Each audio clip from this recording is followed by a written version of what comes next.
Hello, हाँ जी, नमस्कार दोस्तों। तो स्वागत है आप सभी का एक बार फिर से हमारे यूट्यूब चैनल पर। आप देख रहे हैं नर्सिंग वीडियो। और आज के वीडियो में हम आज सभी को जो नॉट सेट 5 का जो एप्लीकेशन निकला है एग्ज़ाम के लिए, तो उसके बारे में हम डिटेल बताने वाले हैं। तो वैसे तो हमारे इस वीडियो को बनाने का कोई इरादा तो नहीं था, पर मैंने देखा कि बहुत सारे बच्चों को कुछ कन्फ्यूजन्स हैं, और मैंने बहुत जगह देखा, बहुत से मेरे मतलब जानने वाले कुछ ऐसे भी स्टूडेंट्स थे जो पूछ रहे थे कि ये कैसे होगा और इसमें के लिए कौन से बच्चे अप्लाई कर सकते हैं। कितने ऐसे भी स्टूडेंट थे जो जीएनएम है, तो उन्हें उनके मन में कन्फ्यूजन था कि वो नॉट शीट का फॉर्म डाल सकते हैं या नहीं डाल सकते हैं।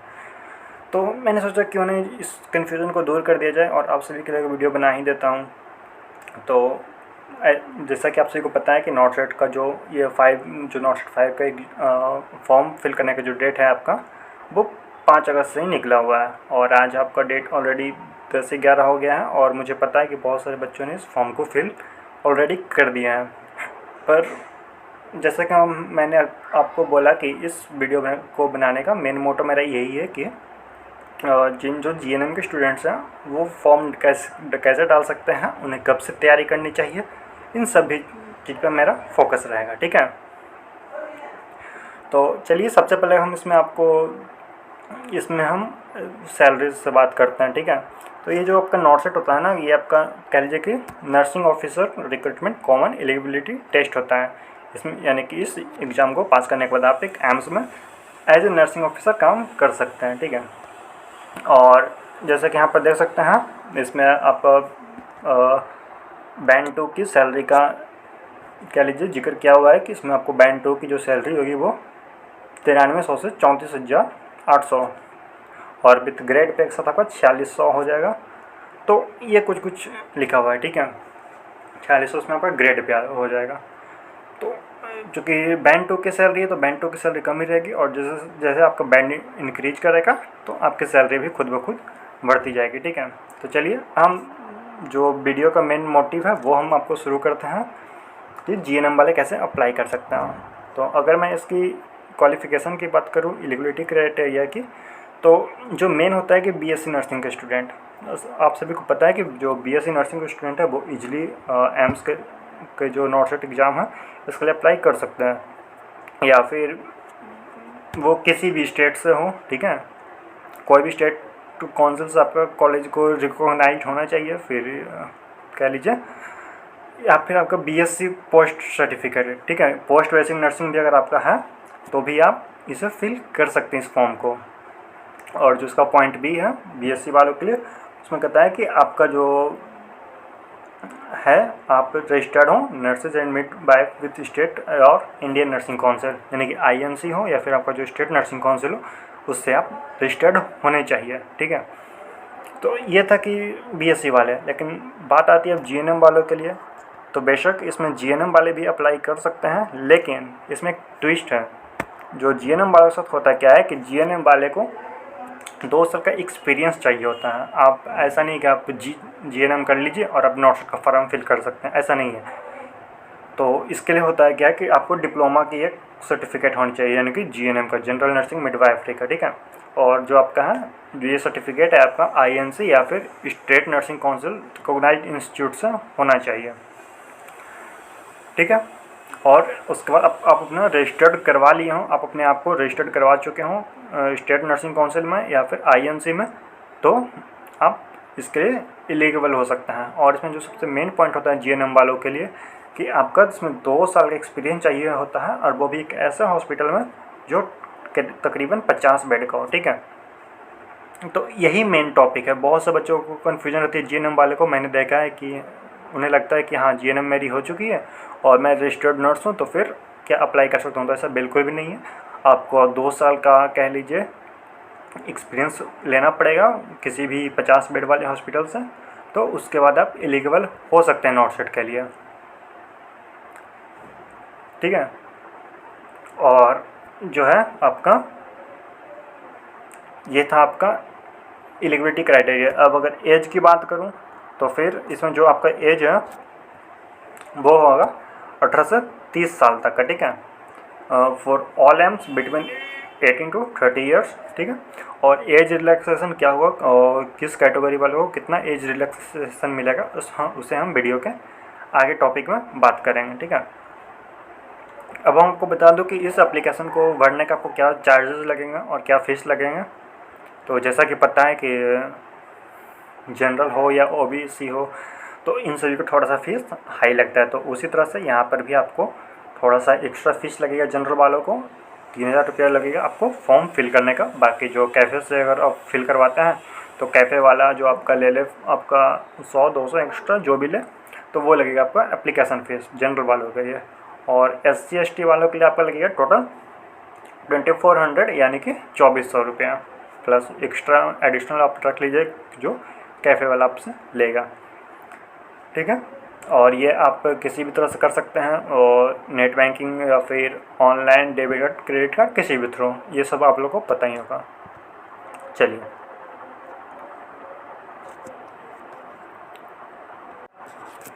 अब हम आपको एक सबसे इम्पोर्टेंट टॉपिक बताते हैं कि आपका एग्ज़ाम कब होगा नॉट-सेट का। हमने तो आपको बता दिया कि कौन अप्लाई कर सकते हैं, कितना फ़ीस होगा, क्या एज होनी चाहिए, जो भी इम्पोर्टेंट सवाल थे वो मैंने आपको तो बता दिया। लेकिन जो इसका इस बार जो नॉट-सेट 5 का एग्ज़ाम है इसे 2 भागों में बांट दिया गया है। जो आपका पहला होगा एक प्रीलिम्स एग्ज़ाम होगा और दूसरा होगा मेंस एग्ज़ाम होगा। तो आपकी जो लास्ट डेट है फॉर्म फिल करने की 27 अगस्त तक, सॉरी 25-26 अगस्त तक, 25 तक ही है। 26 को आपका अगर कोई करेक्शन वगैरह करवाना हो तो उसके लिए वो डेट है। तो वो आपको फॉर्म फिल करने का डेट है। और जो आपकी प्रीलिम्स की एग्ज़ाम होगी यानी कि प्रिलिमिनरी एग्ज़ाम जो है ये आपका 17 सितंबर को होगा। जो आपका सेकंड CBT होगा यानी कि आप मेंस कह सकते हैं, वो आपका होगा 7 अक्टूबर सैटरडे को। तो ये आपका एग्ज़ाम का डेट है। पहले ऐसा था कि एक ही बार एग्ज़ाम लिया जाता था और बच्चे को उसमें स्कोर करना होता था कट ऑफ तक। लेकिन जो इस बार का एग्ज़ाम है इसमें आपको प्रीलिम्स का एग्ज़ाम होगा, जिसमें कह लीजिए वो एक इसका जो एग्ज़ाम लिया जाएगा तो इसमें जो भी आप मार्क्स स्कोर करते हैं, ठीक है, उस मार्क्स को मेंस वाले एग्ज़ाम के साथ कनेक्ट नहीं किया जाएगा। सबसे इसमें इम्पॉर्टेंट बात ये इसमें आपको ये होगा कि प्रीलिम्स का जो आप एग्ज़ाम दीजिएगा 17 तारीख को, उसमें आपको करना क्या है कि उसमें जो इसकी पासिंग मार्क्स है आपको बस उसे क्रॉस करना है। आप चाहे आप पासिंग मार्क्स से कितना भी ज़्यादा नंबर ले आए या फिर आप सिर्फ पासिंग मार्क्स से नंबर क्यों नहीं लाते हैं, वो आपका मार्क्स को मेंस वाले एग्ज़ाम के साथ अटैच नहीं किया जाएगा। उसके कह लीजिए कोई दिक्कत नहीं होने वाली इससे आपको। तो इसलिए अगर आपका प्रीलिम्स का एग्ज़ाम थोड़ा सा गड़बड़ भी होता है तो कोई नहीं, आप पास हो जाएं अच्छे से, ताकि मेंस के एग्ज़ाम में आप अपना स्कोर करें, क्योंकि आपका जो सिलेक्शन होगा वो मेंस के एग्ज़ाम के आधार पर ही होगा, ठीक है। जो आप मेंस में मार्क्स लाइएगा तो उसी के अकॉर्डिंग आपका सिलेक्शन होगा, जो आपका 7 अक्टूबर को एग्ज़ाम होगा। तो फिर आप घबराना नहीं है और कह लीजिए कि आपको तो और इजी कर दिया गया है ताकि आप अच्छे से तैयारी कर सकें।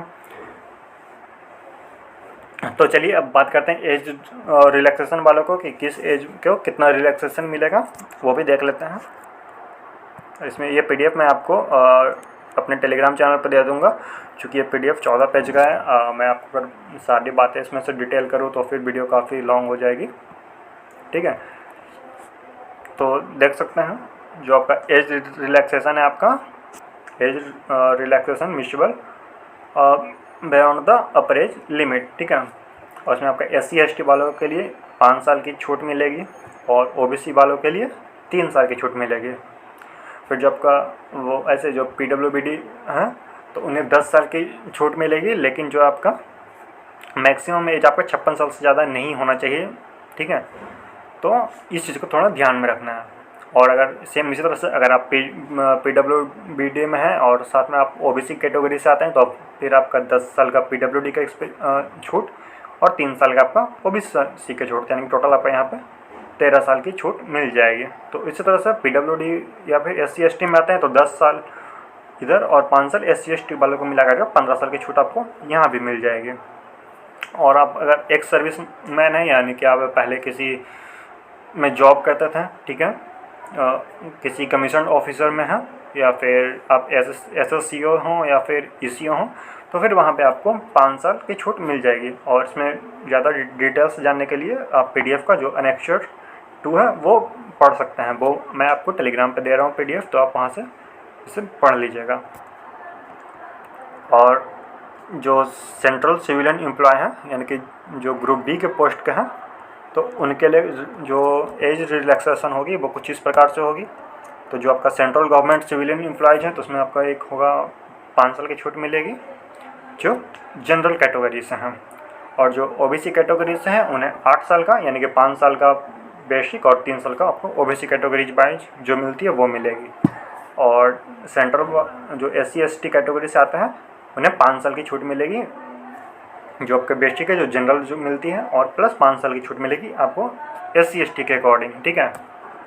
तो ये था। अब इसमें कुछ लिखा हुआ है नोट्स, तो ये नोट थोड़ा ध्यान देने वाली बात है।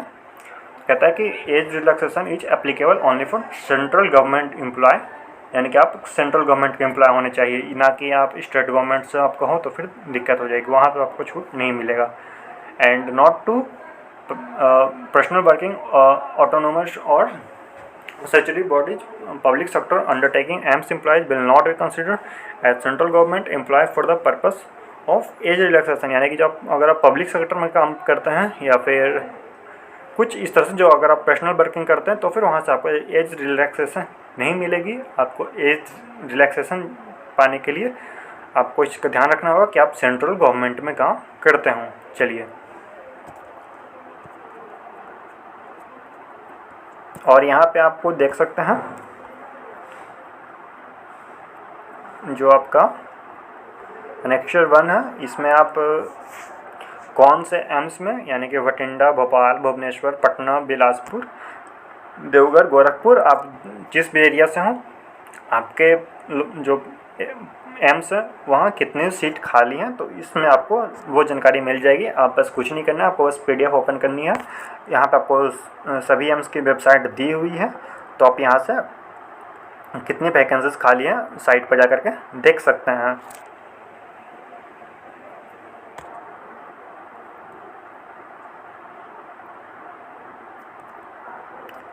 चलिए, तो उम्मीद है आप सभी को वीडियो पसंद आया होगा। और जैसा कि हमने पहले बताया, ये वीडियो मैंने से डेडिकेटेड उन स्टूडेंट्स को हैं जो GNM कह लीजिए फाइनल ईयर में है, या फिर जिनकी GNM कंप्लीट होने वाली है और वो उनके मन में ये डाउट था कि हम इस या फिर अगले साल जो 25 में एम्स जो आएगा या 24 में एम्स आएगा, तो उसकी वो फॉर्म डाल सकते हैं या नहीं डाल सकते। तो यहाँ से आपको कर लीजिए कि सारी डाउट क्लियर हो गई होगी। आपको कुछ नहीं करना है, आप अपना GNM की जो डिग्री ले रहे हैं वो कंप्लीट कर लें अच्छे से, और उसके बाद 2 साल की एक्सपीरियंस उठा लें। उसके बाद आपको नॉट-सेट के बारे में सोचना है। और सबसे इम्पोर्टेंट बात कि मैंने बहुत से बच्चों को देखा है जो अभी से नॉट-सेट की तैयारी करने निकल जाते हैं। ऐसा कुछ नहीं करना है, आप अपना GNM की डिग्री कंप्लीट कर लें और उसके बाद आप हॉस्पिटल में काम करते हुए साइड से आप अपना नॉट-सेट की प्रिपरेशन स्टार्ट कर दीजिएगा, यानी कि आपकी GNM डिग्री कंप्लीट होने के बाद। तो वो 2 साल में आपकी नॉट-सेट की अच्छी खासी प्रिपरेशन हो जाएगी, और मुझे लगता है वो इनफ है आपके नॉट-सेट के एग्ज़ाम के लिए। तो बेशक बने रहे हमारे साथ, और भी जो अपडेट्स आएगी मैं आपको अपडेट्स पहुंचा दूंगा। तो धन्यवाद।